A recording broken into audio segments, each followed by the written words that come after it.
Hey, my name is Dave Filoni, Supervising Director of Star Wars The Clone Wars, and today I'm here talking with Pottery Barn Kids.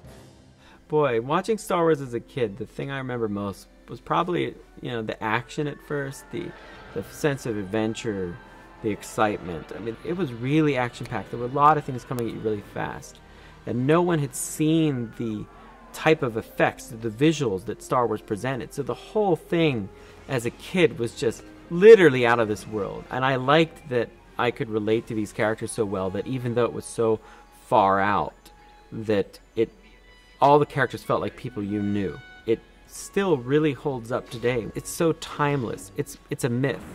It's mythology. It's fantasy. We've tried very hard in the Clone Wars that while we tried to do Star Wars in a lot of new ways on that show, we've tried to maintain the design sense that the original designers, Ralph McQuarrie, Judge Johnston, set forth in Star Wars with George Lucas. And in that way, it's very smart. It's very wise to maintain a look and a sense and a feel that fits in a room well.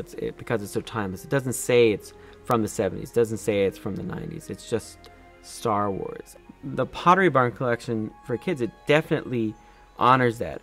Well, what's great about it is that it's really maintained a lot of the classic look that I was familiar with as a kid with Star Wars.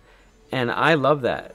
I mean, when I see that, I want to have that for myself, but I also want to have it for kids that I know that love Star Wars now, because it's just as popular today as it was back then. And I think that people at Pottery Barn developing, a room looked at the history of that and said, well, let's use it, and this is great.